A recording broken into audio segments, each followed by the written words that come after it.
maybe you could tone it down a little bit so that people can still see me, but I'd like to be able to see you too.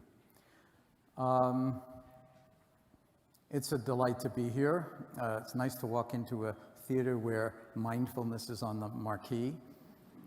You know you've really made it when it's on the marquee along with Frankenstein. I mean, it's like you're part of the mainstream, so to speak, however that goes from moment to moment and from day to day.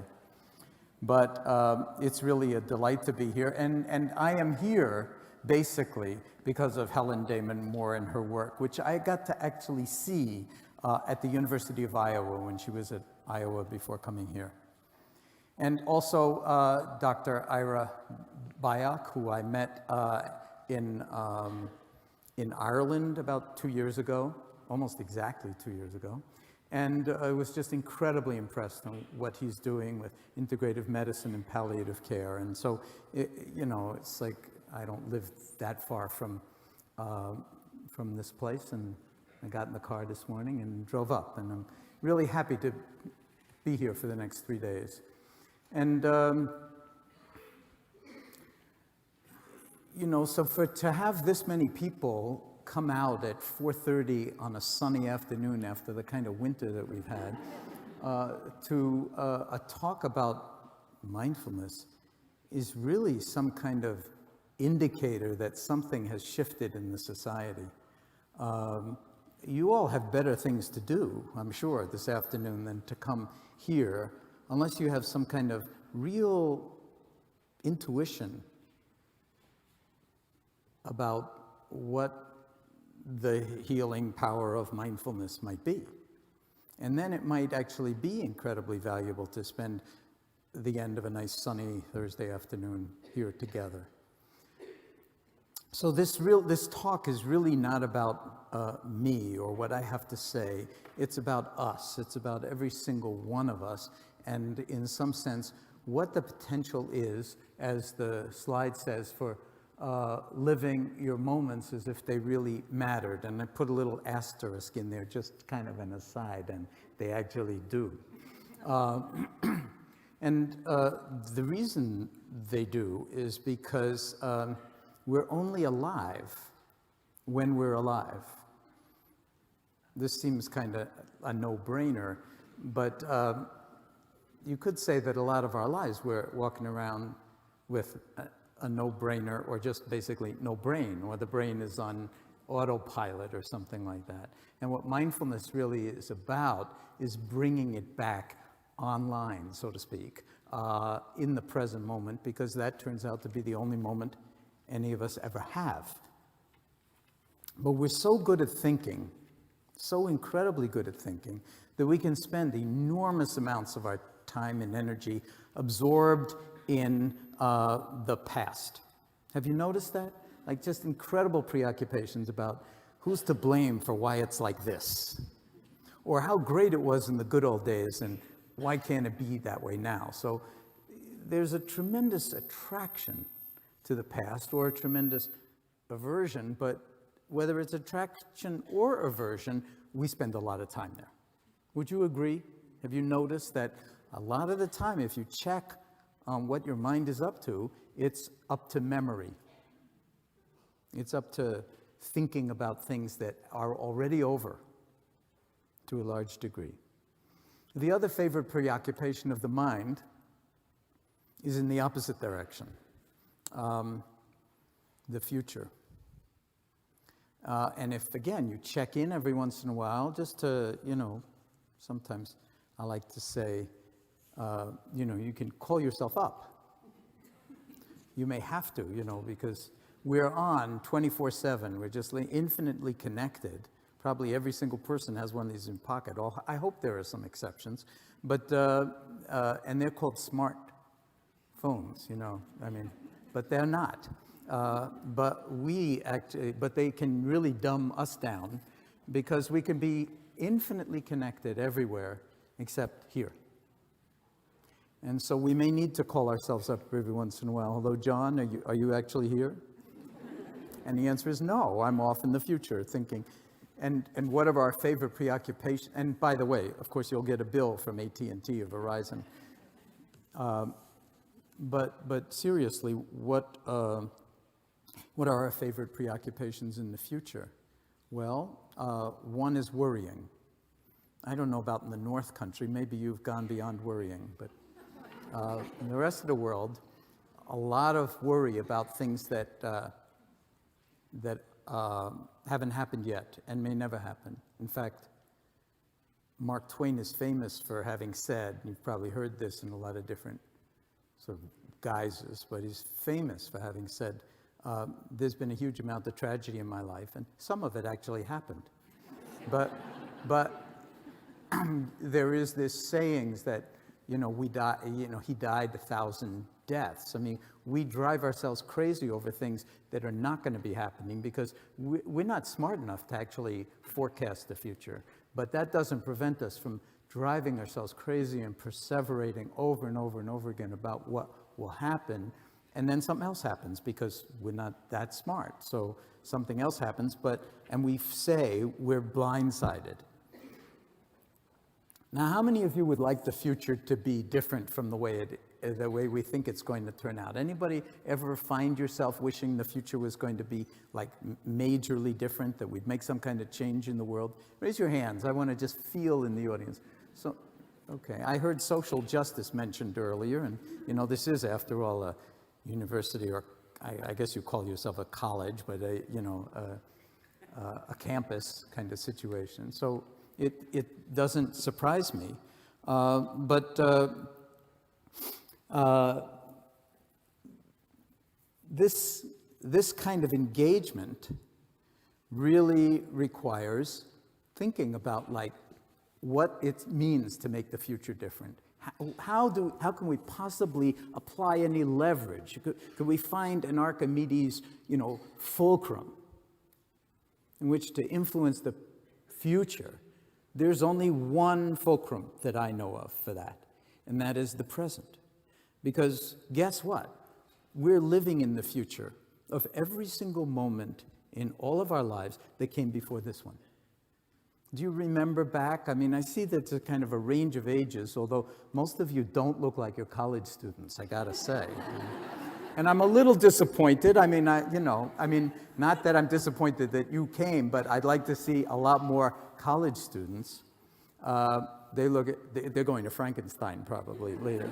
It's an awkward time of day for the young people. How many of you are under 25? 25 or under, is it? Oh, so I'm wrong. That's really nice to be wrong. So really. So I was going to say to the older people, but maybe you did it when you were even younger. Do you remember before you came to college here?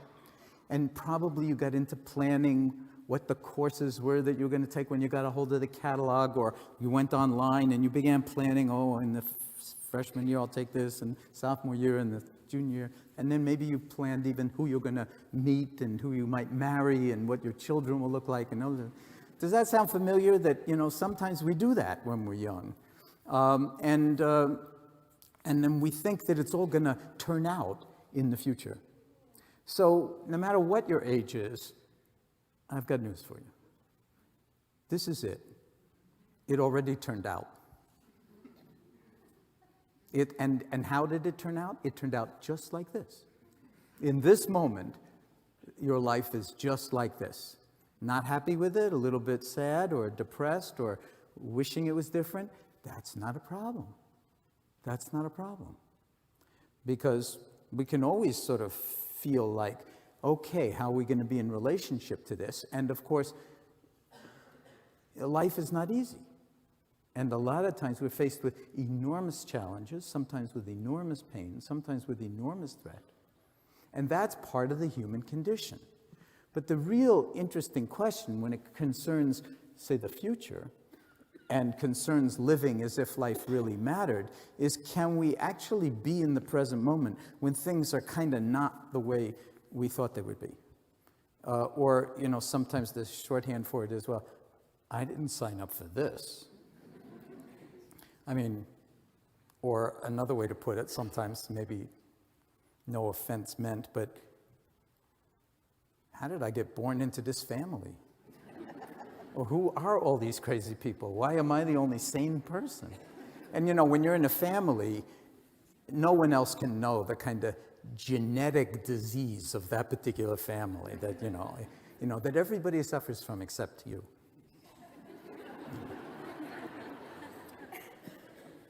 So if we hope for the future to be different, the only place we have to stand is now. Because, first of all, it's the future of all the moments that have come before. So if you want to be in the future, here you are. This is actually non-trivial. It's not just, oh yeah, what? Tell us something interesting.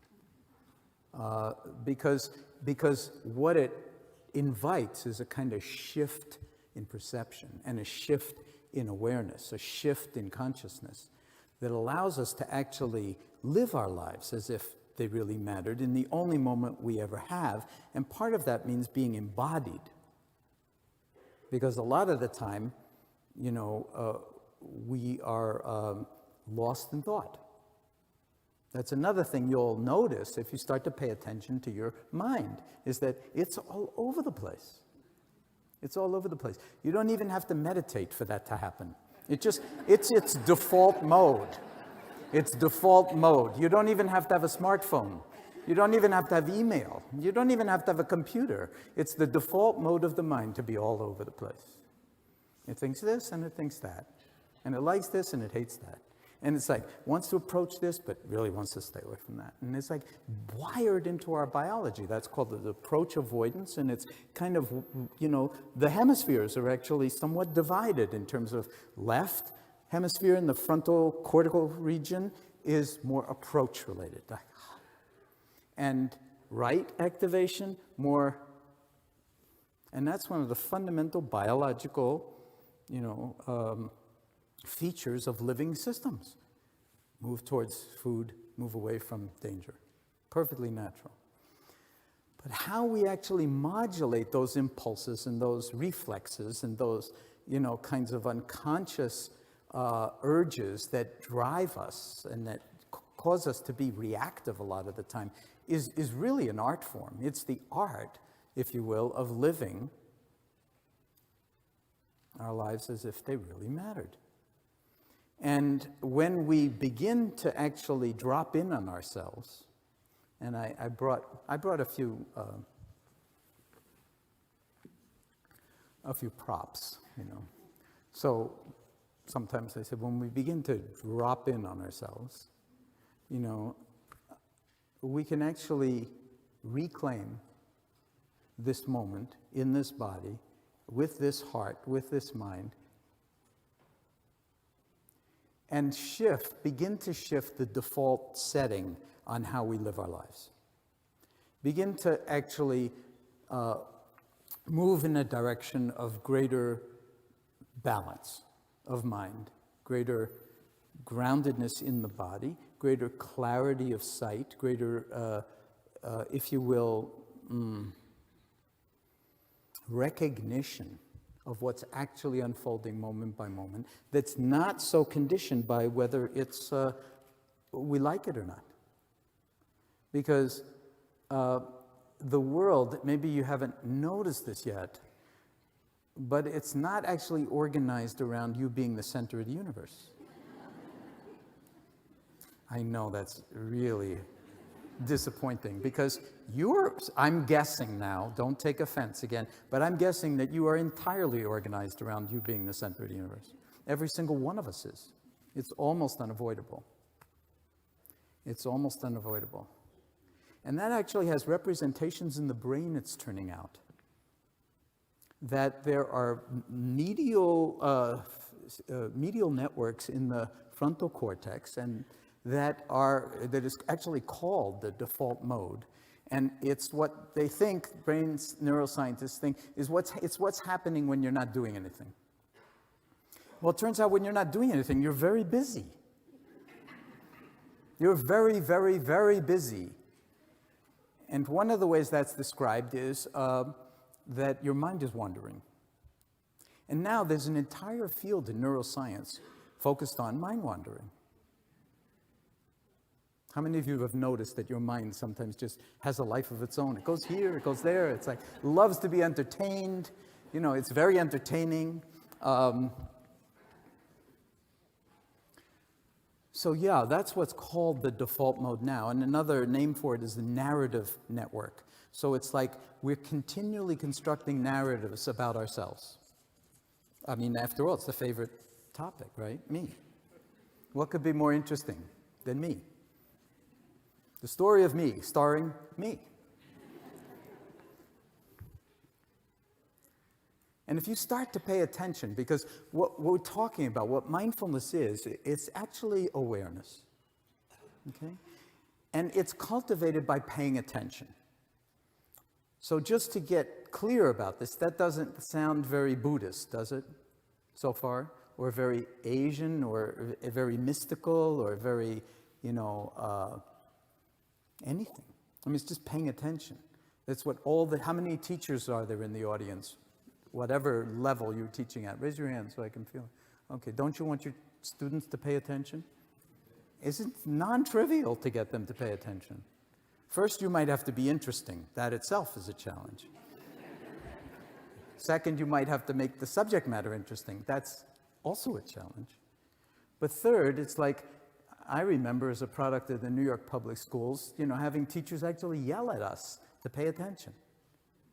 But that's not a very effective way to get people to pay attention, because it turns out that attending is something that you need to learn. It's a learnable skill. But instead of being taught to pay attention, you just told to pay attention. Get with the program, pay attention. And a lot of people pay attention very differently. Some pay attention auditorily. They're really predominantly auditory. Other people can't do auditory so well. They got to see it visually. Other people, it's more intuitive. They feel it, with their bodies in a certain way. So this is incredibly important in education at all levels, because as they say about orchestras, even the greatest of orchestras, with the greatest musicians, with the greatest instruments, playing the greatest music, before they perform, they get together and they tune their instruments.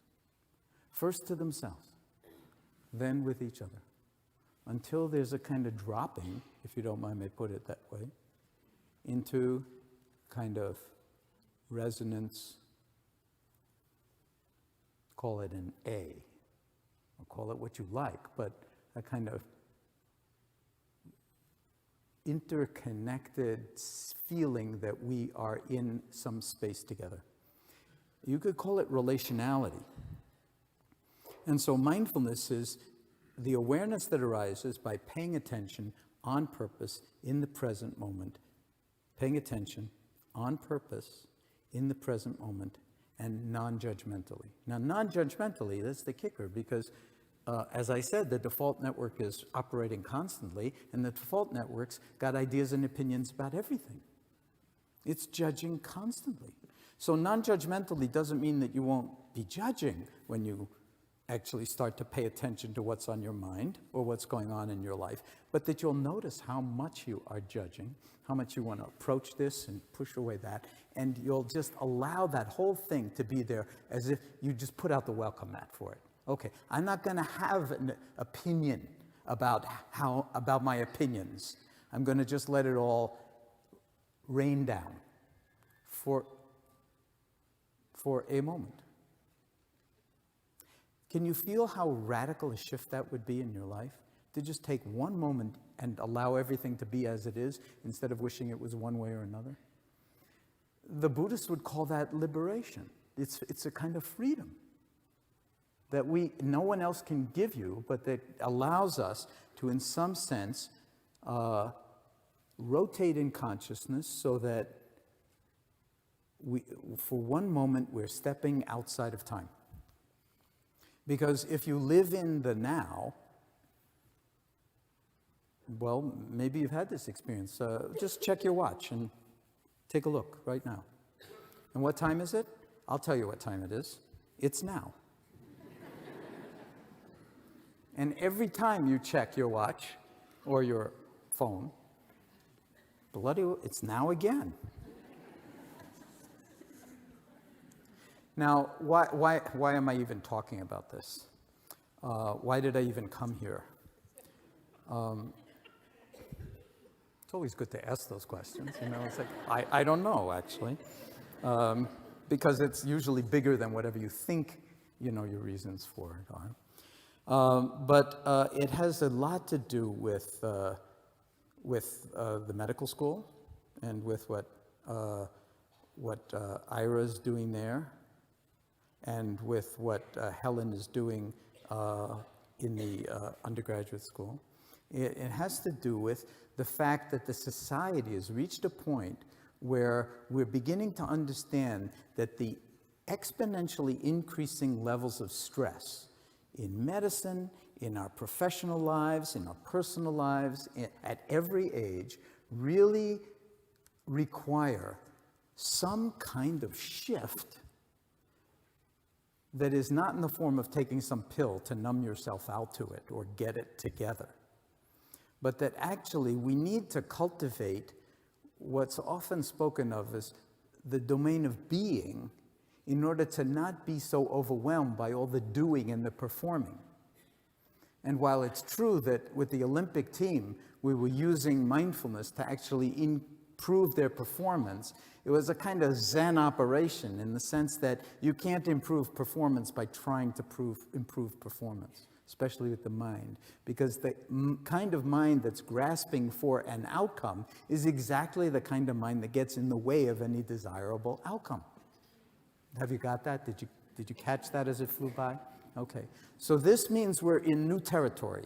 One example, a common example. You can't get to sleep by forcing yourself to get to sleep, by telling yourself how important the meeting is you have tomorrow. In fact, that's probably a very bad idea because that thought will actually secrete one more thought about the meeting or the stakes of it, and then that will lead to something else in this default network of mind wandering. And pretty soon you are wide awake, desperately wanting to be asleep and not knowing how to get there. Okay? So it's non-trivial to actually befriend our own minds and our own lives in such a way that we can actually work in these paradoxical ways where striving won't do it.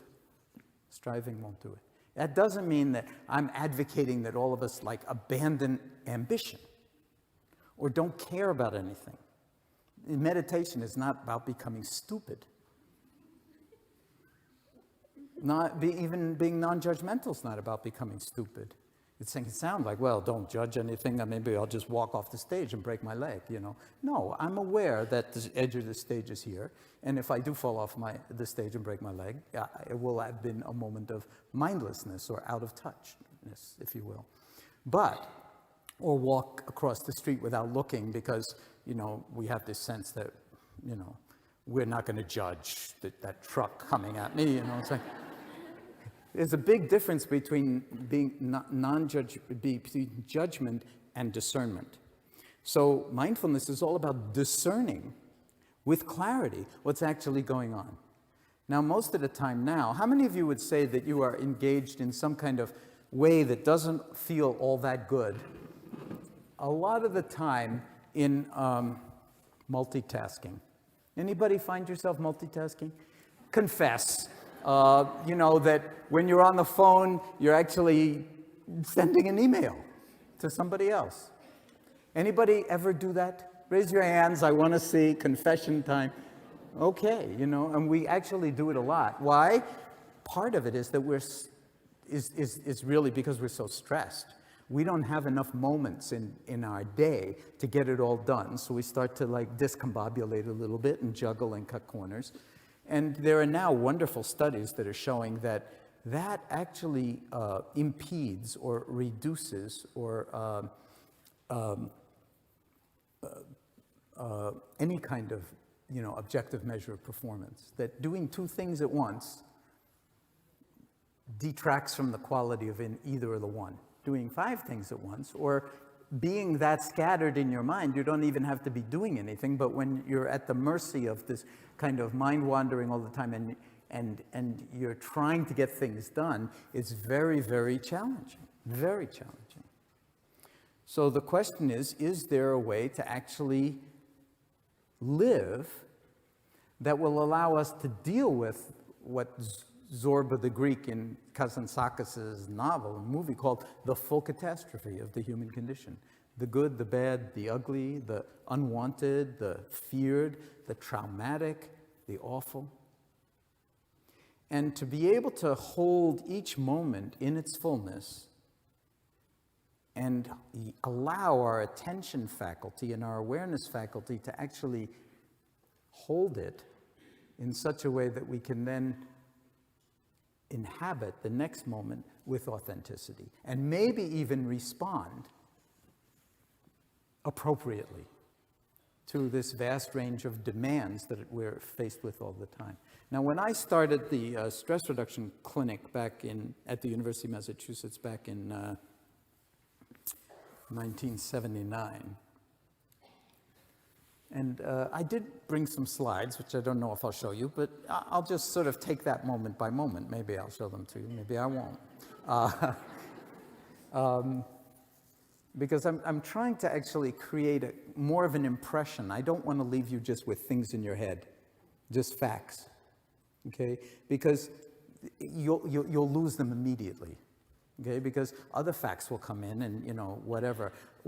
If you've spent time and energy getting here, and I've spent time and energy getting here, then what would make me feel most satisfied is if, one, you had some kind of inkling why you came today. I'm sure you all do. It's a mystery, though, I'm sure. Hoping maybe to be entertained, or maybe to connect on some deeper level, or maybe you practice mindfulness, or maybe you've been to an MBSR program. But if you peel back all those layers, there's some really, really, really, really, really interesting reason why you're here. And I'll bet you don't know what it is. I'm not joking. Because there are intelligences at work that are just deeper than the thought function. And the thought function is so smart that it sometimes outsmarts us completely. Have you noticed that? And then it's like we're stupid. We're so smart, we're stupid. It's very hard to see that in yourself, but you can see it in other people just really easily. Maybe you've noticed that. So I'm going to try to weave together a whole bunch of things that probably none of it's going to make complete sense, but what I'm doing here is I'm trying to, in some sense, plant seeds. I'm trying to plant seeds in the fertile ground or garden of whatever it was that brought you here, so that when you leave here, something has been touched that will keep those seeds that actually I'm not planting, they are already in you, keep them being watered, nurtured, protected, privileged in a certain way, so that it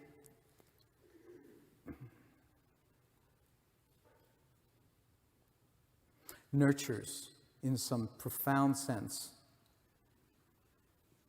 some aspect of you that wants to be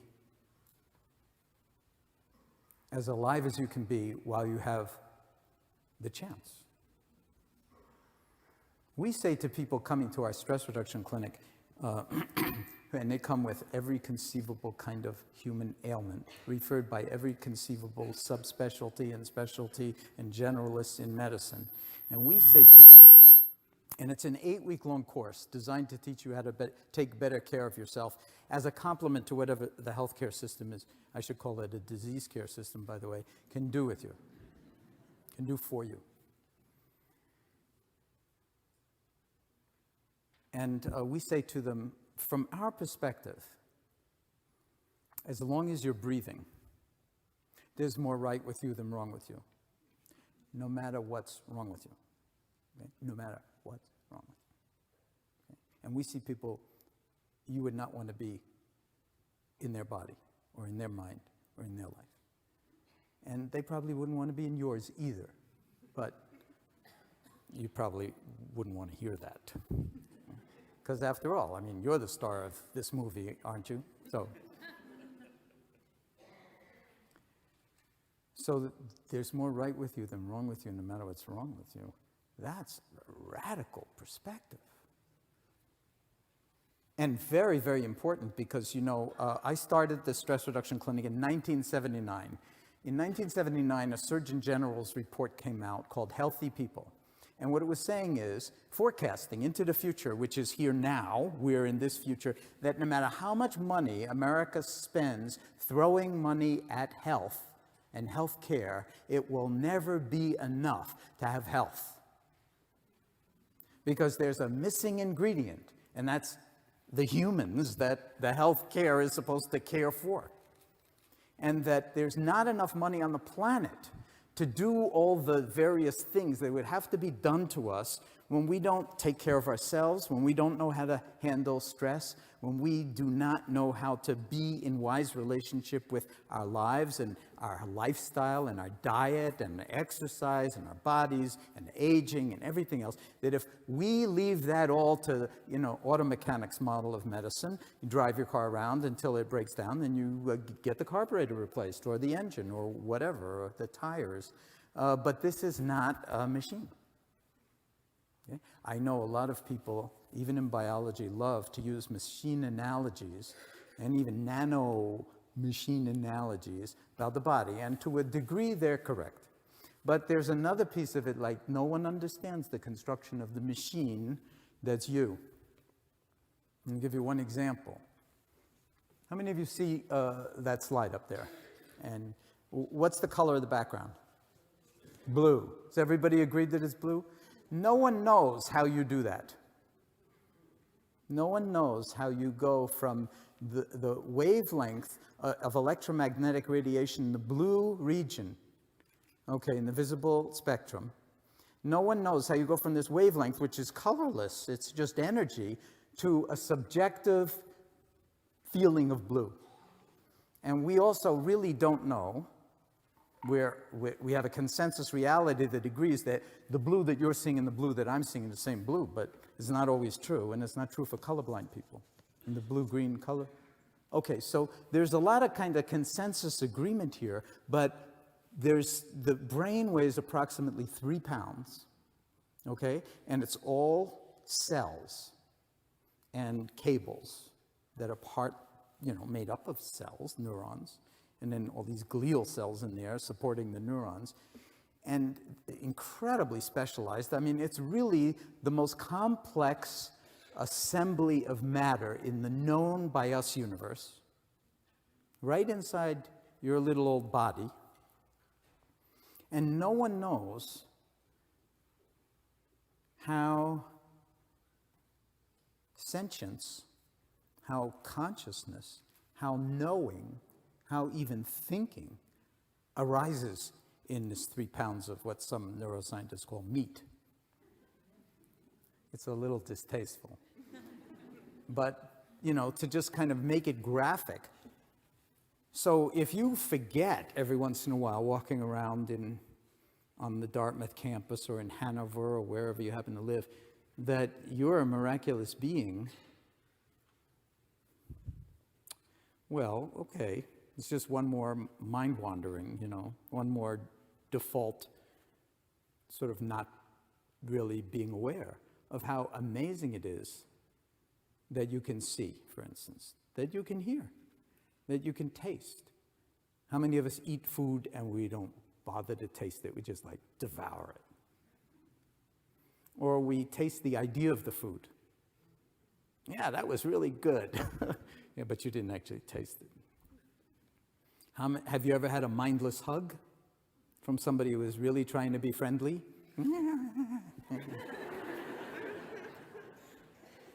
Sort of impulse to be friendly, but not in one's body. Okay? So all of these things we take for granted, but we can actually begin a process of reminding, and I put a little hyphen in there, reminding ourselves, rebodying ourselves. When? Now, because why? This is the only time you have. And coming back into a certain kind of vector or alignment with the entire life trajectory. Entire life trajectory. And it doesn't matter how old you are when you begin this process. The Native Americans, actually, measured your age from when you became, they started to measure your age from when you became a grandparent. Before that, it was like you were too busy to really be human. And in the Asian Indians measure your age from when you start practicing yoga. So if you're 75 years old and you've been into yoga for 3 months, you're 3 months old. I like that. Isn't that nice? What about a new beginning? Every moment, a new beginning. That's what mindfulness is about. Every moment fresh. Now, this is not a philosophy. It's not a good idea. It's not a concept. It's a way of being. It's not a technique. It's not a technique, and it's not a special state. Oh, I think I'll trot over to the MBSR clinic, meditate.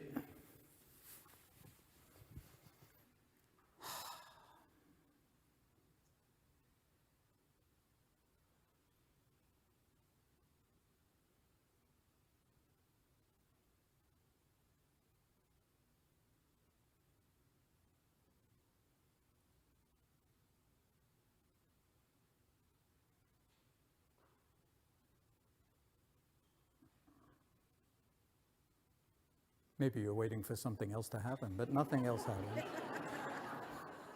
Nothing else happens. This is it, you know. It's like, goodbye. Maybe you're hoping for something special to happen. Some special meditative state, some kind of vision, some kind of alignment of the, spheres. Some special bolt of lightning out of the blue to wake you up. This is a mistake, a miss-take on meditation, on mindfulness, on reality. Let's just pretend. Okay, why don't we just sit for a moment? You're already sitting. You don't even need to shift your posture, although I see some people getting ready. Okay, now we're going to get into it. It's going to be somewhat experiential, thank God. He could talk forever. But you see, you don't even have to shift your posture to be awake or to be aware.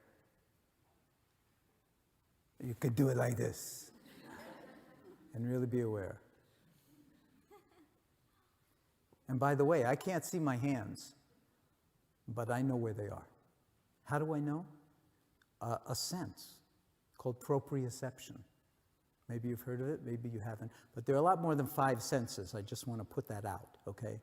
When we're talking about miraculous being or genius, it's got lots of different dimensions to it, many.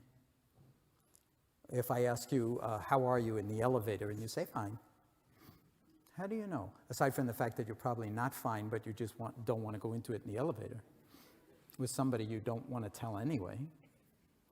But when, you're sort of, a friend asks you, how are you? And you say, fine. How do you know? That's another sense. And you know very quickly. And you know when you're not, too. What is that knowing called? It's not, well, let me think. I don't know. How am I? No, you know instantly. That sense is called interoception. There are ways that the organism has, using the brain and the nervous system, which has lots of maps, by the way. The brain is loaded with maps of the body. Loaded with maps of the body. And not just the somatosensory cortices, but the insula and the cerebellum and the hippocampus. I mean, lots and lots of... And again, I stress, we're beginning to understand something about what lights up when you meditate, and when you do this and do that, when you go into depression. All sorts of wonderful, wonderful things happening in brain research and neuroscience nowadays. But still, no one knows how it all comes together in you, in this moment, in a way that actually you don't have to think about.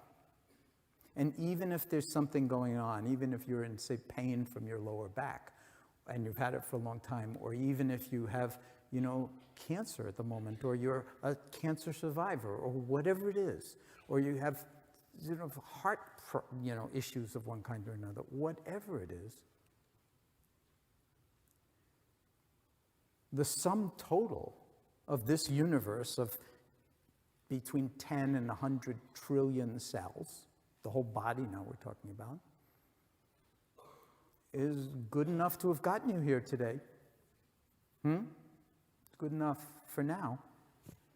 And the more energy you pour into it, the more that robustness, whatever it is, sometimes called homeostasis, but it's a very dynamical process that we call health, as opposed to disease or disease. When we start to pour attention, energy in the form of attention into what's already right with us, it turns out that the body has its ear to the rail, the brain has its ear to the rail, the brain is part of the rail, the heart, every aspect of our being is one integrated whole. It's not like different systems. The immune system talks to the nervous system. The nervous system talks right back. And everybody else is listening in on the conversation. And it's all cells. And if you took your liver, if we all took our livers and put them out on the stage here, that would be an interesting exercise. And then we shuffled them around, and then you were all encouraged to just pick yours up on the way out. You wouldn't know which was yours. You can look at all 100 trillion of these cells in your body, and your name isn't on any of it. It's like, oh, here's my liver. Here's my gallbladder. This is the punctuation from the cell phones is actually really, if that it was a cell phone, it's really interesting. But do you hear what I'm saying? I mean, even the question of who we are, when you start to actually ask it with tremendous authenticity, it might not be so facile to just say your name, or even describe what you do, or even send in your CV. If you've ever hired people, you know the CV is not the person, and you hire the CV a lot of the time, big mistake. Because you can't work with the person a lot of the time. What you want is congruence, you want integration. So when we take our seat, so to speak, what we're actually engaging in is a recognition of how integrated we already are. We don't need to, oh, I'm such a wreck, I got to get integrated. No, from this perspective, you're already as integrated as you're going to be in this moment. Is it enough? Is it good enough? So let's actually take a moment. I've even brought another prop. I've brought some bells. We don't need the bells, but I'll ring them. And when I ring them, why don't, just for fun, you don't have to shift your posture, but just for fun, why don't you shift your posture and sit in a posture that for now embodies dignity, whatever that means for you. Look, the entire room is moving. It's not that dignified, I guess. All right, but actually it doesn't matter. The posture is secondary. What's most important is the inner orientation, the willingness to open to the present moment, to put out the welcome mat, and to let the idea that, oh, now we're going to do something special, drop. Because as soon as you sort of plant that seed, now we're going to do something special, and we're going to experience something special, then you'll be on the lookout for something special. But you see, nothing special. There's a wonderful cartoon in the New Yorker that I actually mentioned in a long time ago, in Wherever You Go, There You Are, with two Zen monks, one obviously elder, the other young, and the young one's looking up quizzically at the older one, and the caption underneath, the older one speaking, saying, "Nothing happens next, this is it." I just said that to you earlier. But the "this is it" is really important. Otherwise, you could spend 20 or 30 years or more, and people do this, meditating, trying to get someplace else. Trying to have some special experience. That's what it's all about. Now I'm enlightened. The problem is you're already enlightened, but the personal pronoun that wants to grab it and say, I'm enlightened. It's the personal pronouns that's the problem, not the enlightenment. Your eyes are already enlightened. Your ears are already enlightened. Your belly is already enlightened. Your feet actually do what they're supposed to do for the most part. Your brain is actually doing what it's supposed to do. Your liver is doing what it's supposed to do. A very famous scientist and physician named Lewis Thomas once said he'd rather be at the controls of a 747 trying to land with no pilot training whatsoever than at the controls of his own liver for 30 seconds. So you don't need to find special. This is good enough. Okay? So let's actually sit for a moment, if you're sitting, or stand if you're standing, in a posture that for you at this moment embodies wakefulness and dignity. You don't even have to close your eyes, but you can if you like, or let them fall unfocused on the chair in front of you or whatever.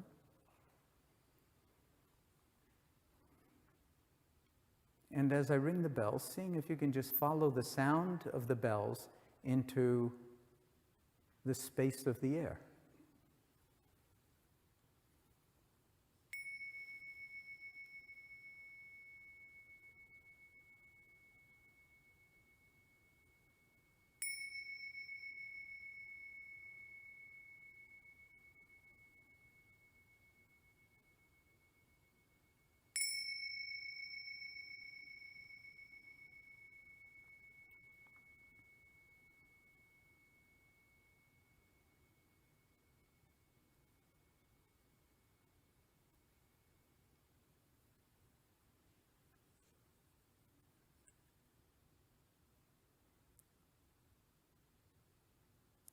And allowing the space of the air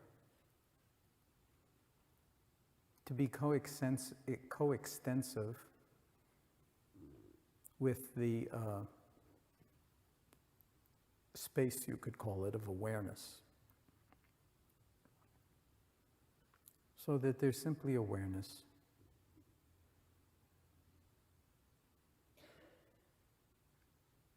Hearing what's here to be heard. The sound of the bells are past, and now there's just sound, whatever's arising. And you could feature hearing as a way of anchoring our attention. You can focus on some object, or field of objects like hearing, and just rest in being aware of sounds and the stillness, the silence in between, inside, and underneath any and all sounds, including, of course, my voice.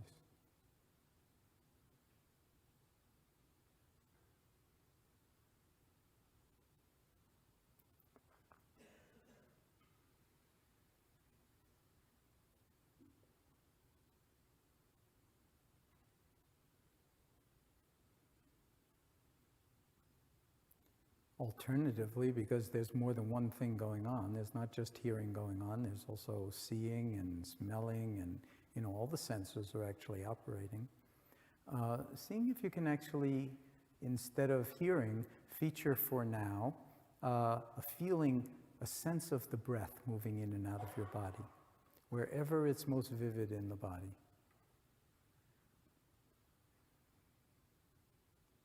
Just allowing awareness to inhabit the whole of the body and be most vivid in the region where the breath sensations are arising and passing away.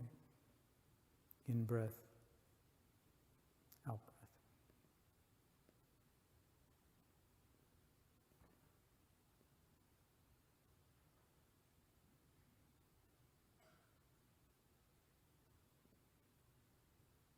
And seeing if you can ride on the waves of the breath with full awareness, moment by moment by moment. And noticing any time the mind goes off. and gets involved in anything else, including judging how stupid this is. We came for a talk and all of a sudden we're doing this stupid exercise. Or whatever is flitting through the mind at the moment, just making it so spacious that you can see whatever's unfolding, hear my guidance as I'm speaking, and at the same time ride on the wave of the breath coming in and the breath going out with full awareness. And a kind of interest, a kind of, in some sense, affectionate attention. Even if the breath isn't all that interesting to you or all that boring, or your mind says, okay, I get that concept, what else? Just staying with the breath.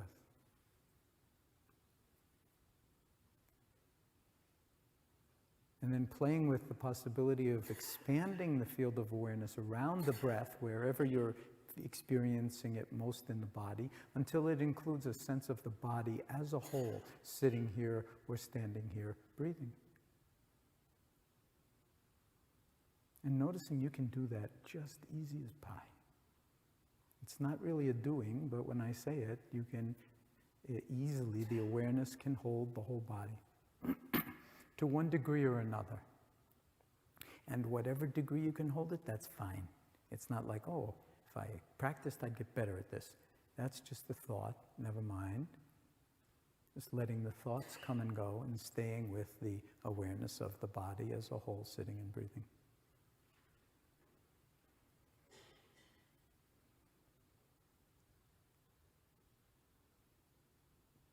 And if possible, remembering that this isn't some simple little exercise that we're doing in the middle of a talk. That this is your life unfolding in this very moment. And this breath is important to you. You wouldn't want to do without it.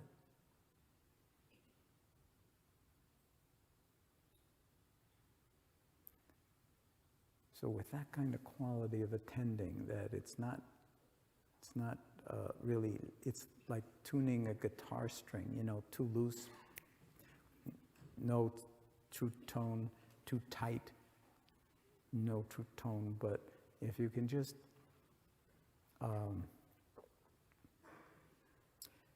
bring the lightest of touches of awareness to the sense of the body as a whole, breathing. As if it mattered. And of course it does. Because it's your body in this moment, it's your life, and the breath is vital. And then one more before we end. Noticing any thoughts that may be moving through your mind, and noticing how easy it is to self-distract, that the mind does wander, and it wanders away from the breath. If we did this for any period of time, sooner or later your mind would be someplace else, probably not even in the room. Maybe not even in the present moment. You'd be having dinner in Paris, or Bangkok, or in an argument 3 years ago in the shower with yourself. So when you notice the mind is self-distracted, no problem, no judging, or if you judge it, don't judge the judging, and just see if you can come back to this moment in awareness, featuring whatever object of attention you care to. It could be anything that's in the field of awareness. But the last little piece is to just underscore that none of this is about the sound of the bells. None of this is about the feeling of the breath in the body. None of this is about the thoughts moving through the mind. Those are all important and they're secondary, but what it's really about is the awareness that knows the sound when it comes to the ears, that knows, and I mean non-conceptually knows, not just conceptually, knows the feeling of the breath moving in the body. Non-conceptually, it inhabits the body as a whole in awareness, sitting and breathing. Non-conceptually knows when the mind self-distracts, or when we get into an emotional whirlpool or turbulence of some kind or another. And the awareness can just allow it to just be here, feature it center stage, let it come, let it go. And meanwhile, we just continue to rest in awareness, outside of time, because the present moment is timeless in some profound way.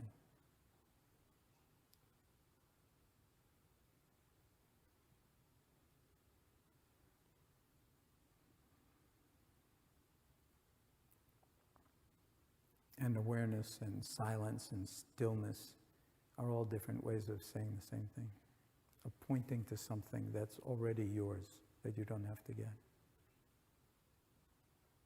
but has tremendous healing potential, tremendous potential for learning, for seeing things in new ways, for that rotation in consciousness that I was speaking of. Everything's the same, only nothing's the same. Why? Because you showed up in your fullness.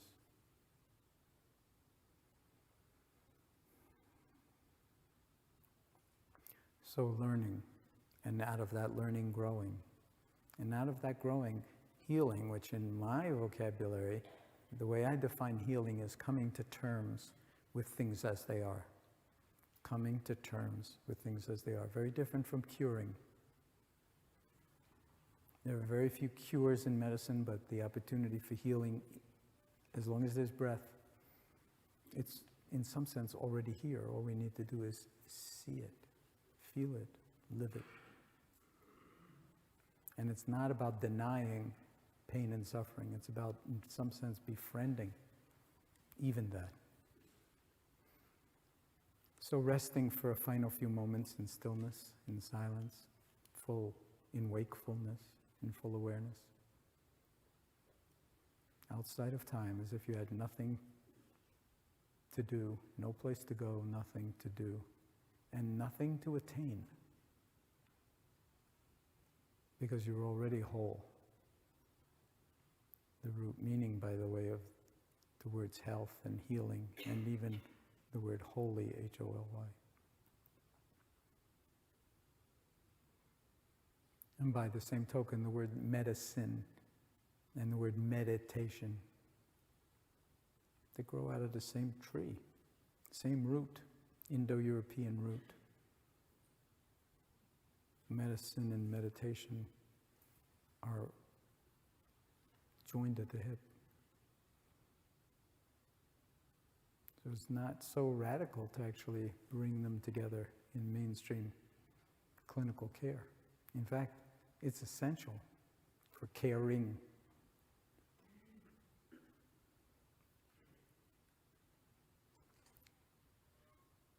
So silent wakefulness.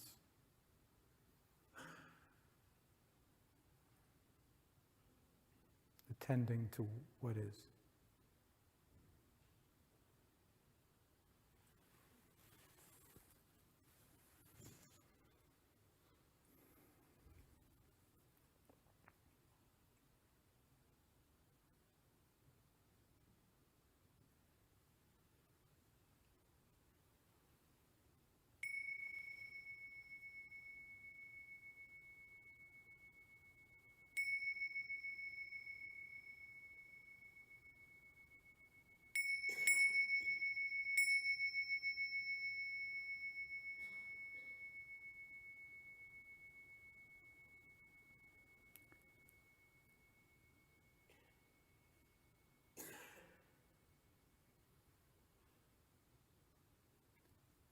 So now the real meditation practice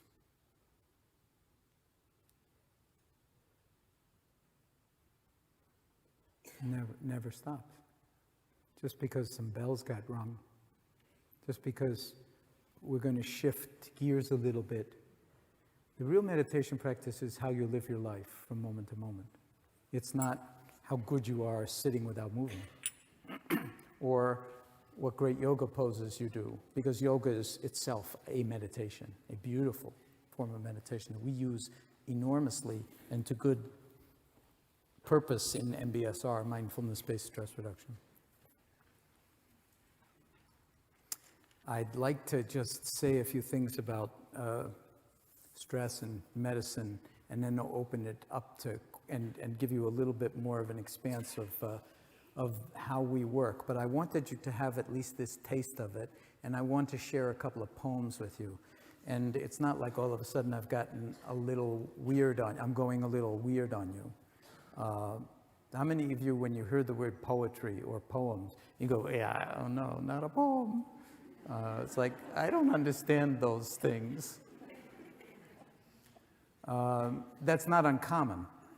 But one of my colleagues, John Teasdale, with whom I wrote that book, The Mindful Way Through Depression, who is like one of the world's great cognitive scientists, is coming out with several papers in which he's arguing that the root cause of suffering in human beings is not knowing how to deal with our emotions,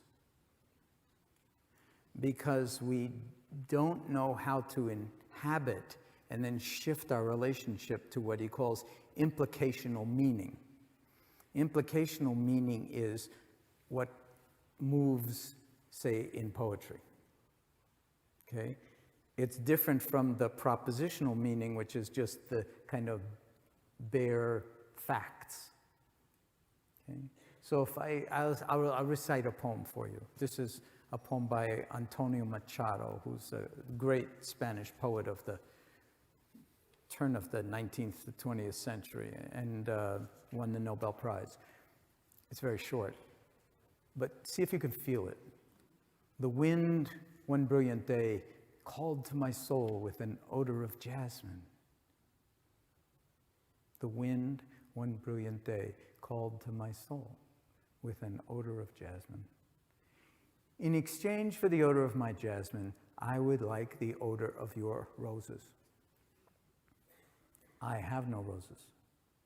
All the flowers in my garden are dead. Can you feel that? How many times have we had that feeling or similar feeling? I have no roses. There's nothing beautiful about me. All the flowers in my garden are dead. Well, then I'll take the withered petals and the yellowed leaves and the waters in the fountain. And the wind left, and I wept.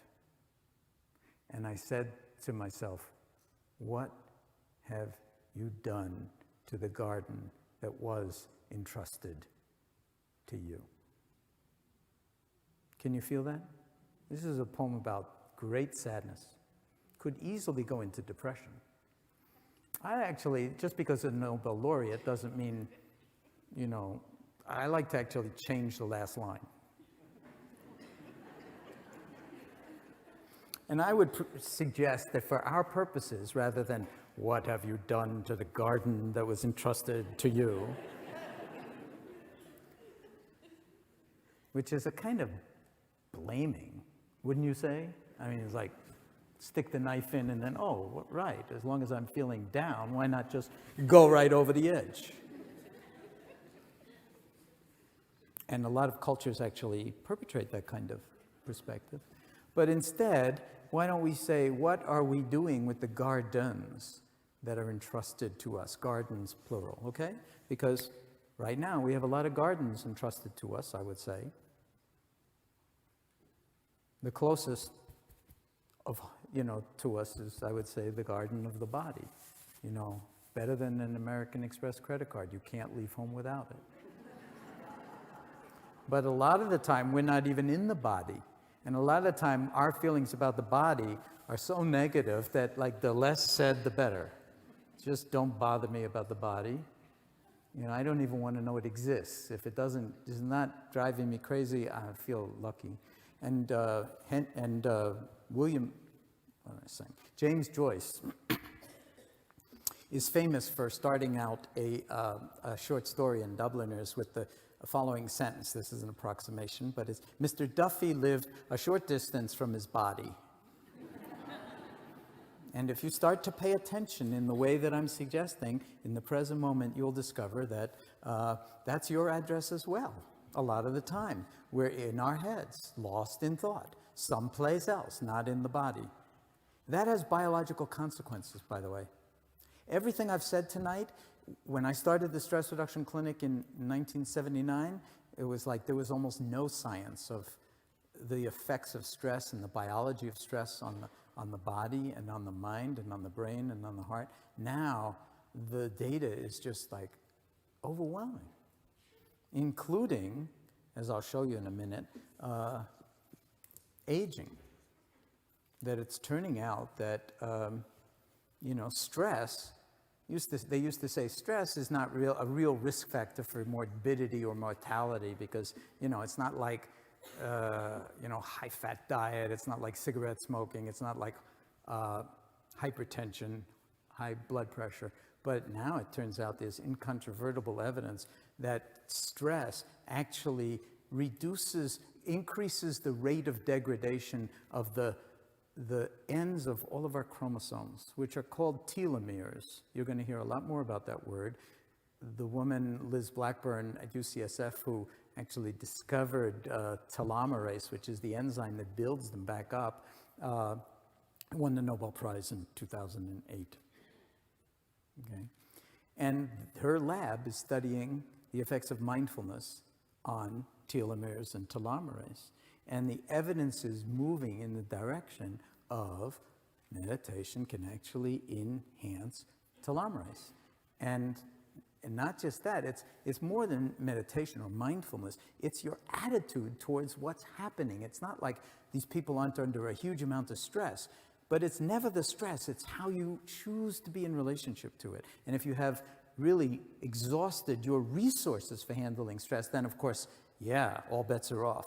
But if you know how to draw resources to yourself, then even under very, very high levels of stress, you can dance with the energies. Sometimes it's unbelievably painful, but nevertheless, you're much bigger even than the pain and suffering, and liberate yourself from that. And guess what? The telomeres get longer. So every aspect of our biology is what's now called plastic. And that's a new terminology. It's not like, Dustin Hoffman in The Graduate. This is for the older people in the room. But it means that our biology is miraculous in another way. It's constantly reorganizing itself. It's not just it's all downhill from here. Yes, there is aging. Yes, we are all going to die unless somebody makes a very important discovery very quickly. But, the question is not, is there life after death, or is there some way to escape death, but actually, can we live while we have a chance? Is there life before death? That's the most interesting question. And right up to the moment of death. And a lot of time I think that really when we talk about fear of death, we're really more afraid of life than we are of death. And there are two chapters. I was going to actually tell you some stories, but I don't think I will, about my early days at MIT. One of which was how I got into meditation. I got into meditation at the Massachusetts Institute of Technology as a graduate student in molecular biology with a Nobel laureate. Believe it or not, go figure. Not in some monastery in Asia. Because the Zen master came and gave a talk, actually, at MIT. And I was one of 5 people in all of MIT that went to the talk. And took the head off, took the top off my head at the age of 22. And it was like, oh my God, there's an entirely different way of knowing. Why didn't they tell us this in kindergarten? An entirely different way of knowing, and no less beautiful, no less profound, no less transformative than thought. Just different. And this should be part of the repertoire, so to speak, and part of the science and investigation. The other thing was the story of my thesis defense, because I wrote, a thesis on some arcane topic in molecular biology, and I had, it's like all these MIT Nobel laureate types, real hotshot molecular biologists, and a few from Harvard who came over because you always have to have someone from another institution. And my thesis, it was an existential challenge for me. I don't know how many of you are graduate students here? Anybody a graduate student? It's like hard. Hard to be a graduate student because nobody cares. And most of the time you don't either. But it could be really humiliating and like, and then of course if you're a scientist, science is 99% failure, which doesn't do that much for, your self-esteem, so to speak. And then you're looking for that 1%. And so I finally got my thesis together, and I wrote in the front page, on a page by itself, they let you have a little dedication, little sayings or something like that. I wrote, "He who dies before he dies does not die when he dies." I don't even know where I got it, it's like, it was some Greek, very old Greek. So I put that line in the first, page by itself before you get into the thesis and so forth. So I go into the room with all these scientists who are going to decide whether I get my doctorate or not after what's called I don't know even, I forgot what they even call it, but a thesis review or, defense, right, defense, it's a war term. Yeah. They're going to attack and I'm going to defend, and if I do it well enough, then, so I go in there and, I knew them all because it's a small community and everybody, sort of likes each other, but I was, of course, terrified. I mean, it's like a lot hangs in the balance. And so somebody says, what's this he who dies before he dies does not die when he dies? This is the first question on my thesis. So I've worked 5 years on this research, and they want to know, he who dies before he dies. And of course, they were pushing 50. I was 27 or something like that. They were in their 50s and like thinking ahead. That obviously piqued some interest. You die before you die, you don't die when you die. I want that.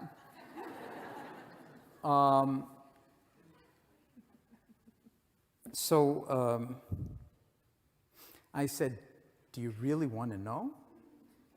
And they all said, yeah. So I said, well, it might take some time. They said, we've got time. So actually, I would say half of my thesis defense was actually unpacking what mindfulness is about to these guys. This was in 1971, by the way. And I wrote it up. It's a chapter called Dying Before You Die, Duh, because the first dying before you die was the other story that I told about, first encountering meditation at MIT. So that's just to say that I didn't want to continue a career in molecular biology. I wanted to bring my training as a scientist together with my training in meditation, because it seemed like, well, everybody's doing the science, but nobody's paying attention to the balance between thought and this other function of our brains and nervous system that no one's paying attention to, called awareness, that is patently, obviously bigger than thought, because whatever thought you have or whatever emotion you have, you could embrace it in awareness and not have to do anything with it, but it would change by virtue of simply holding it in awareness, if you were patient enough to do it, especially if it didn't feel good. And so that's what we teach now, and it's come into the mainstream of medicine in ways that are really astonishing. The National Institutes of Health is funding hundreds of studies on mindfulness to the tunes of hundreds of millions of dollars. And the idea that that would have been the case in 1979, I like to say more improbable than that the Big Bang would just all of a sudden stop and implode back on itself. And yet it's happening. And so mindfulness is now in the mainstream of medicine. And in the last, so I'll just show you some pictures before we go to questions, okay? Would that be all right with you? Are you still awake?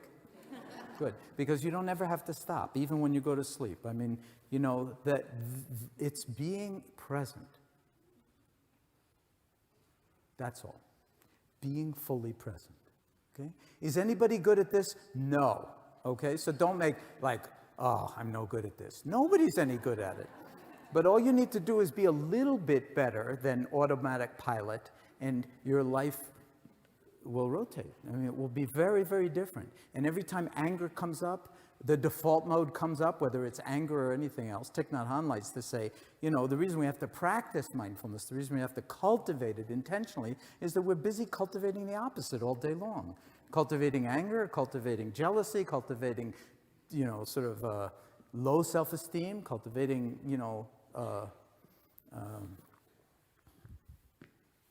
all sorts of negativity in the emotional domain or in the thought domain. And the people who are doing the telomere research are saying that their research is showing that the real stress comes from thinking.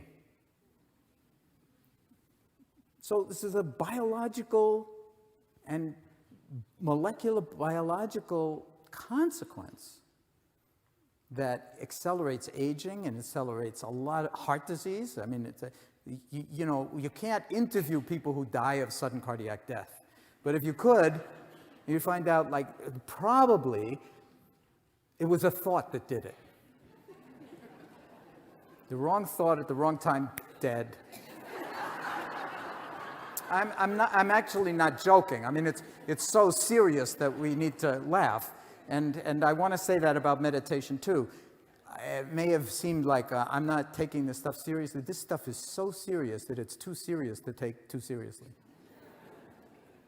And I'm serious. So this is, if any of you were alive back then, this is the cover of Time magazine back in 1983, 4 years after I'd started the stress reduction clinic. And it's just like, I look back on that time and I say, stress? What stress? Compared to now. I mean, there was no internet, there was no email, there was no instant messaging, there were no computers except mainframes. I used to say in the early 80s that I could get more work once I had my first PC, which was like gigantic, that I could get more work done in a month than I could get more work done in a day than I used to be able to get done in a month. Well, that was in the mid-80s. Now it's like I can get more work done in a day than I could get done in a year. That's not so good. We're always on. We're always on. Not so good.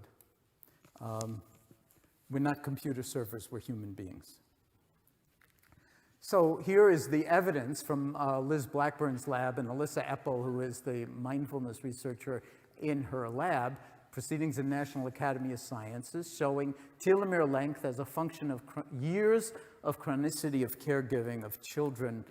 This is parents with children with severe medical and disabilities, okay? So it's like an unavoidable stress. You can't just walk out on your chest and say, I don't do stress, sorry, goodbye, children. No, you can't do that. But look at this, also in that study. This is a perceived stress scale. It's the perception of stress that makes the difference. If you are just dealing with it because it's the way it is, then you can be more transparent to the stress. Your telomeres are longer. If you take everything personally, your telomeres degrade. So if you want one take-home message from this turns out to be harder to enact than it is to say. Don't take things personally when they're not personal. Okay? Then you might ask, well, when are they not personal? That's a good question to keep asking yourself. It may be they're never personal. It may be that the you that you think you are is not the real you, that you're much bigger. And now the neuroscience is actually showing that. You want to be your narrative self? Fine. Then you're using certain regions of the brain. You want to be your direct moment-by-moment experiential self, grounded in the body?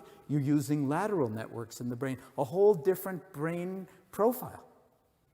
So you choose. One is related more to happiness. The left activation in the prefrontal cortex, if you put monks in the scanners, and I'll show you some pictures of that, they have tremendous activation in the left prefrontal cortex, in particular regions that have to do with approach and that have to do with emotional balance.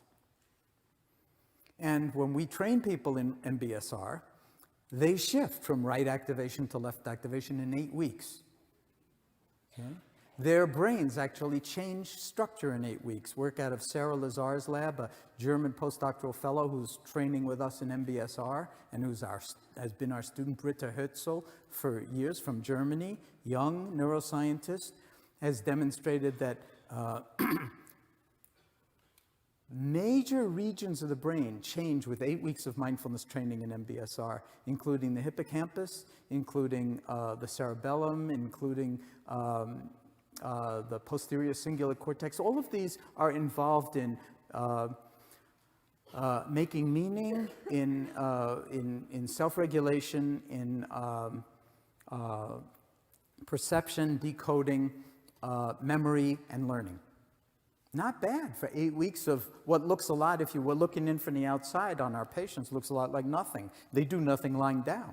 Then they do nothing sitting. Then they do nothing walking, like this, like the Night of the Living Dead, you know, really slow meditative walking. They're doing nothing, and healthcare is paying for it. Amazing. How did they pull that off? And it turns out the brains are changing not just in terms of activity, in terms of structure. Significant thickening in those regions I mentioned, significant thinning in the amygdala, which is the emotional reactivity center, the threat center that fires off all the time whenever we feel threatened or, you know, accosted in one way or another. So, God, I got a whole talk here that I'm not going to give. How many of you see a triangle? Raise your hands if you see a triangle in this picture. Okay, now keep your hands up there. Okay. Now look around so that you know you're not alone. If you see a triangle in that picture, it's interesting because there's no triangle in that picture. A triangle is defined by a three-sided figure, and what your mind does is it puts in the sides. If we shifted that little Pac-Man the tiniest little bit, so the mind can actually see things that are not there. The brain actually does that. It's so good at that. If I had time, I would show you this movie, which... How many of you have seen this image? Yeah, you can't use it anymore, but I'll just play it anyway. Whoops. Doesn't want to do that. Let me see. Anyway, it's a movie, and they're passing around basketballs, and you ask the room to sort of count the number of times the people in the white shirts pass the basketballs. And I could get it to work, but it would take too long. So, and in the middle of it, I'll try one more time, in the middle of it, because it's, you know, oh, no. Okay, so you're counting the number of times the people in the white shirts are passing the basketballs. One basketball per each, the whites and the blacks. And then in the middle, this gorilla comes out. And then goes off to the other side. But when you ask people, well, to count the number of times the people in the white shirts pass the basketball, they don't actually see the gorilla. If we did it and none of you had seen it, 95% of people would have counted the number of times the people pass the basketball. Usually you get a Poisson distribution, so you can't even count correctly. But then you don't see the gorilla. Why? Because the mind has told itself, the brain has told itself, white shirts, so what's important? Tune out everything that's not white. Well, the brain, it turns out, is fantastic. I just showed you, it sees things that aren't there, and it doesn't see things that are there. Not very reliable. Now, does that apply to you? I'll leave that for you to decide. Just ask your spouse or your mother or your father, because that is part of the default mode. We are out of touch, seriously out of touch with a lot of different elements of this. And this is just a quote from William James that basically saying if we could learn how to bring the mind back when it was wandering, that would be a good thing. It turns out the Buddhists have been doing that for thousands of years. So I'm going to stop actually at this point and take a few questions. We have some time for questions, and then we'll stop for the evening. Obviously, you could see that I've just gotten started. I hope you've just gotten started. I'm not joking, because this doesn't stop. It's called your life. And it's all really more than magnificent. And if you can get into that implicational meaning of the poems, the poetry, then there's the potential to actually live your life as if it really mattered moment by moment. And it turns out that that's recruiting and morphing brain pathways that when you're depressed and you're into depressive rumination, it's not about shutting that stuff off, that kind of toxic thought stream, but actually learning how to hold it differently, and then you don't take it personally, and then you actually don't fall into depression. You don't relapse into depression, and I'm talking major depressive disorder. And so, and that affects your telomeres, and that affects actually gene expression in your body, upregulating and downregulating hundreds of genes that have to do with cancer and that have to do with inflammatory responses. So if your whole body is really plastic, and the more you tune the mind and the body together, the more you participate in your own health and well-being. I like to call the medicine of the future, or the medicine of the present actually, participatory medicine. That's what, because there's not enough money to fund medicine if we just use the auto mechanics model. So we need to all participate. And isn't it interesting that in order to participate, the greatest evidence is suggesting we need to go back to ancient practices from very, very old traditions that are mostly not from this side of the planet, but that it turns out have deep, deep connections with our culture and with our nervous system and with our love. So I'll leave it at that. I want to thank you for your attention, and I'm open to having a few questions. Thank you.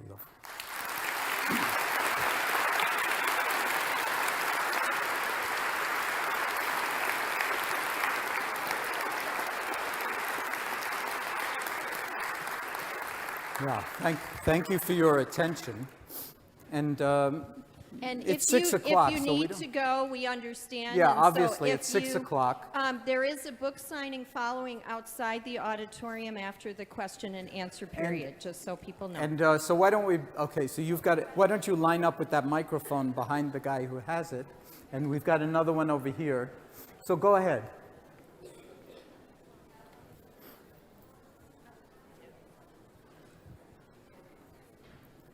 Oh, are you not, you're not actually asking a question, you're just offering, well, give it to her. Thank you so much. I really appreciate that talk. It was fascinating.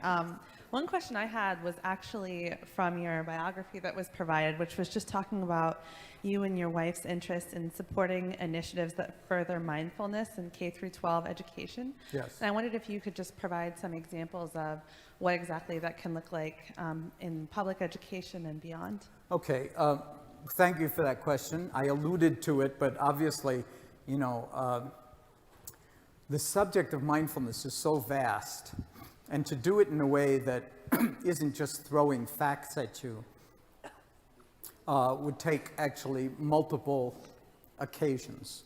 Or you can remember what we touched on today and then find out more for yourself, which is really the best part.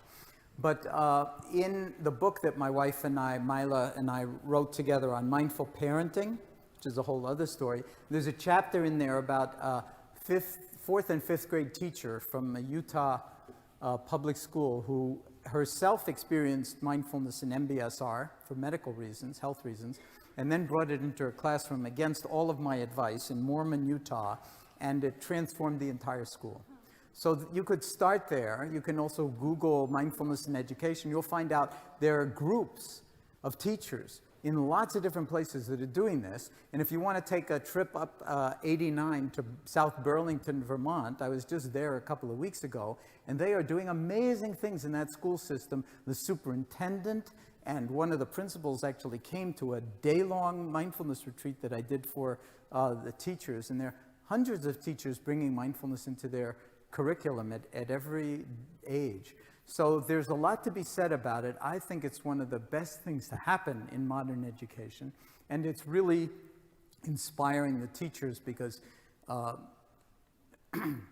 nowadays it's so challenging and there's so much stress in that profession, and so many of the kids come and they're not ready to learn, so they need to learn how to learn, tuning the instrument before you play it, so to speak.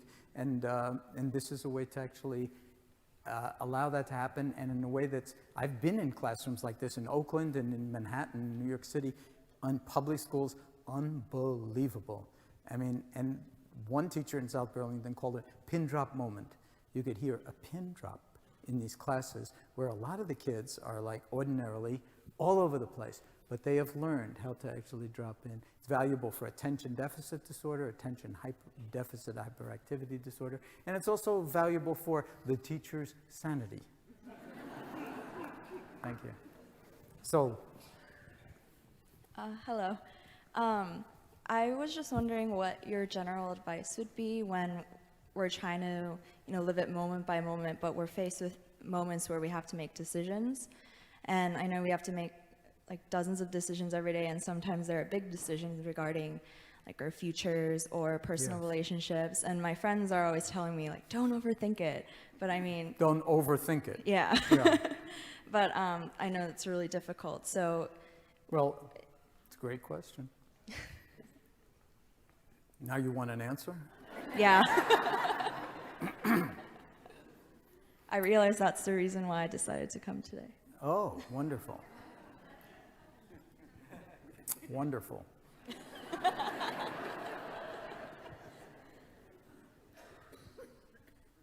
You're probably going to overthink it, but you can hold that in awareness, the overthinking, and the awareness will actually take care of you. A lot of times, let's say if it's relationships, you mentioned relationships, is that right?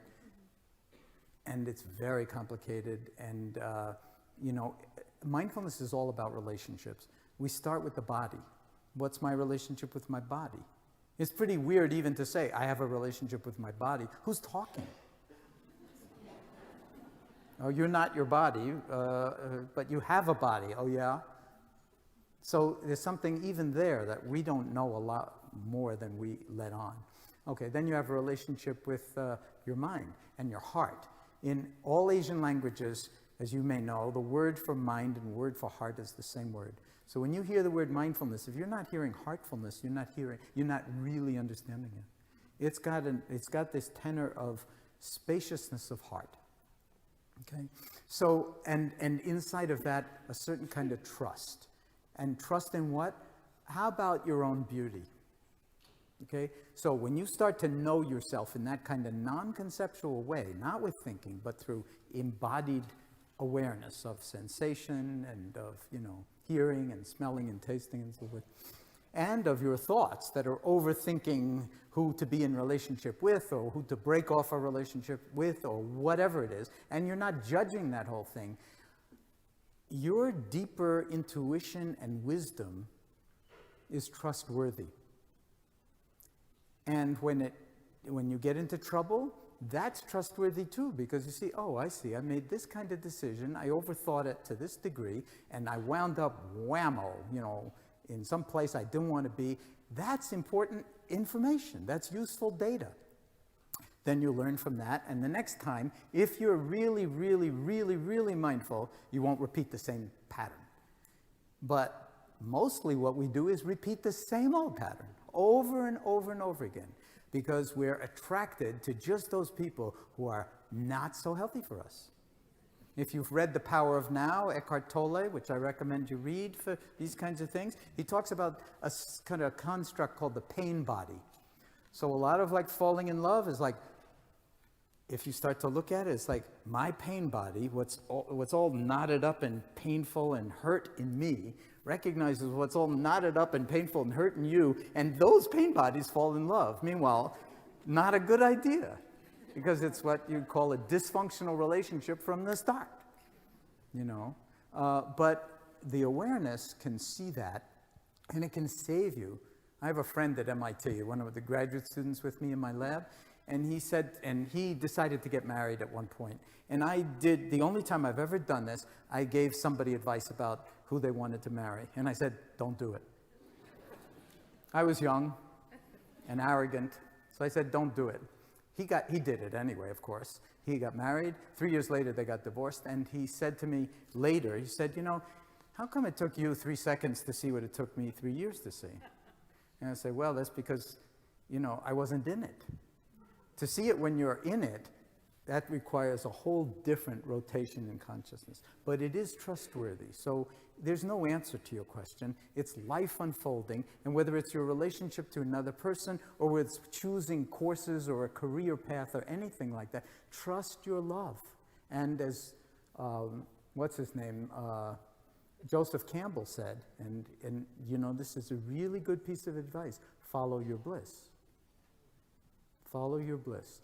And it will teach you everything you need to know, including how sometimes following your bliss needs to be modulated a little bit. I hope that helps, because I don't have anything else to say. Thank you.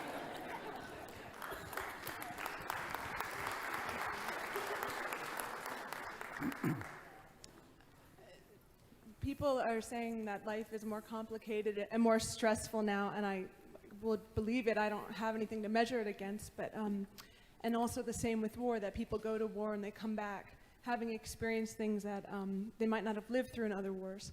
And there are scientists working on PTSD and trying to help people heal from those things that they might not have lived through.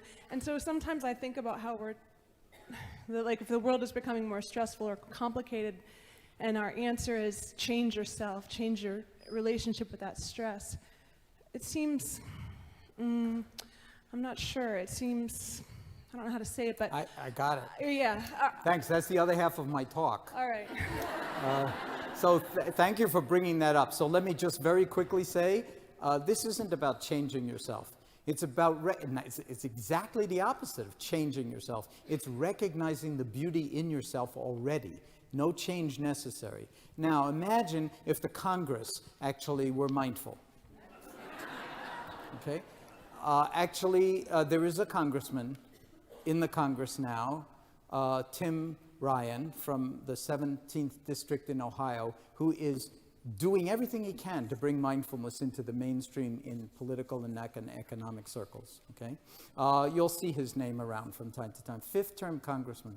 But the much larger thing, and I wrote 100 pages about mindful politics and coming to our senses. This is not about forgetting about social change or transformation, but in order to really have profound social change that's in alignment with humanity and with kindness, we have to look at our own minds, because even the social change agents are driven by greed, hatred, and delusion, just like all the rest of us. Okay, so until we learn how to sort of at least recognize the toxic or the sort of acquisitive, aggressive, violent aspects in ourselves, then we can do all we want to transform the institutions and even the laws, but human beings being what they are, what we need to do is transform the species. Or I wouldn't say transform the species, I would say have the species come into its own, because we call ourselves Homo sapiens sapiens. In Latin, saperia is the verb to taste or to know, K-N-O-W. So Homo sapiens sapiens is a species that knows, and knows that it knows. In other words, awareness, yes, and meta-awareness, awareness of awareness. Now, if we really, that would be wisdom. If we actually were wise, then we would see what war does to societies. We would understand that we, you know, with the kind of precocity in weapons and firepower and everything, we need to find other ways of resolving human conflict. But where's that going to come from? It's going to come out of the same human heart and the same human mind, and of corporations, which after all mean bodies, okay? The corpus, or the body politic.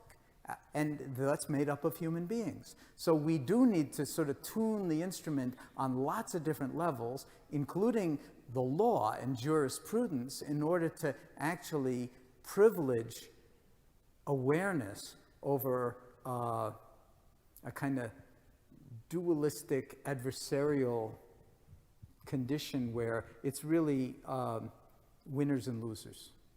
And a huge amount of harm and social injustice gets done, and then we learn to sort of tolerate it, thinking, well, 100 years from now, it'll be better.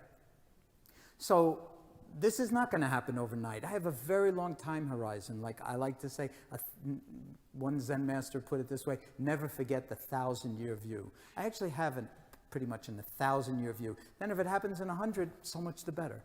even where we would site nuclear power plants, if we were building nuclear power plants, say, in northern Japan, for instance, where would you site them, knowing the geology of the Pacific Rim in northern Japan? Oh, maybe not too close to the water. I don't know. You need an awful lot of mindfulness to actually, come up with something like that. So it has infinite number of implications, and I apologize for actually not having spent more time on this talk going there. It is all in coming to our senses, and there's an awful lot happening in the world nowadays around that. So we'll take one more and then we'll stop. So, or two more. If two people are standing up, I'll take, are you standing up for a question? You're just the microphone holder. Yeah. Do you want to sing or something, or just like, this is your moment. I mean, American Idol. I can make it Okay, brief. so this will be, you want to sing? So I'm hoping, I'm a resident at the hospital here. Okay. And I know you're getting involved with trying to bring this into, more mainstream medicine. And I'm hoping it's not going to be like 100, Oh, no, 150 years. it's already in mainstream medicine. Although the thing, what just I not wanted here. to ask you about, is that right? So I mean, it's definitely not encouraged for us to take care of ourselves, and It the isn't? amount of stresses and appointments and phone calls and now EDH and our new computer system and I heard about that. and 30-minute, I'm in psychiatry, and 30 minutes to adjust meds, and right. also the person wants to talk to me Right. and all of that, and it's completely stressed me out. But I can only imagine, and I have pretty great attendings and good, a great faculty. But if I were to say, you know what, I'm going to go to Shambhala to meditate, because I do meditation in Shambhala, and I've You read mean a the lot of Shambhala Mountain Center in Colorado? yeah, well, there's one Or in here? White River Junction. There's Okay. one. But I've, taken courses in like level 1 and level 2, but if I were to say that, like, you know what, I'm going to go for lunch, and we're not really doing anything. I'm going to go meditate for an hour, and then I'm going to be so much more there for my patients. It probably, even with these kind, good Attending. mentors, it's not going to fly. And I advise my patients on these things, but still the medical professionals are Well, you supposed see, to be these superhuman people Thank you that for- I'm not, Right. In a talk like this, I can, in some sense, only point to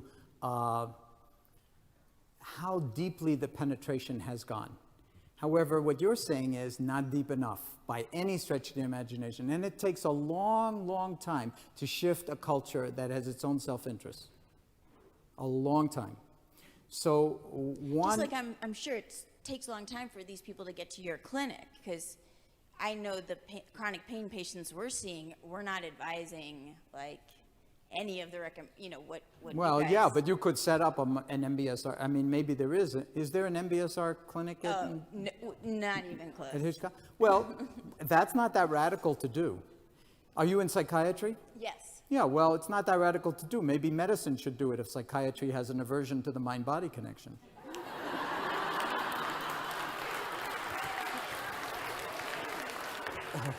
I even know gastroenterologists who are working with veterans who have PTSD, and pulmonologists, and this transcends specialty. So There are some, and you would hope psychiatry would be the most open to it. Well, I don't know if I would I hope, can but say you I would haven't hope. brought it If you up, hope it, then make it happen. You see, the psychiatry of the future, where does it lie? Not in medication. Well, where does it lie? I'm being serious with you now. Well, I think in the neurosciences and No, things that no, you're. I'm looking for something much simpler. It lies with you. Oh, It lies with that impulse to have come to this talk. It lies with that impulse to go to the Shambhala Center and clear your mind and then be more present. If you want the medicine of the future to be different, or the psychiatry of the future to be different, don't look around for someone else to do it. Right. You do it. When will you be good enough? Never. Because part of your mind will tell you, you don't have enough power, you don't have enough influence, you don't have enough this. You got plenty. as a medical resident, as a psychiatry resident, you got plenty. And if people don't want to do it, that's too bad. But you can take the initiative, and I'm not joking. I mean, we're really talking about a rotation in consciousness here, and the institutions change when people are willing to actually own how you take it, and you've had enough medical training to actually be able to make cogent arguments that a lot of the way the healthcare system is set up, I'm guessing just from what you said, is toxic to the people that you're most trying to help. What kind of a setup is that, even if you have a better medical record system? Oh, right. So, okay, this will be the last one then. Oh, no, there's somebody really ahead of me. I just wanted to let people know that we do have Upper Valley Mindfulness Associates. Wonderful. We're psychotherapists, and we're in our 6th year of offering mindfulness-based cognitive therapy.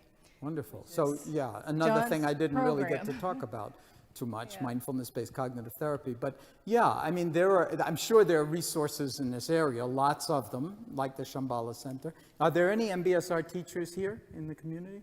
There you go. Say.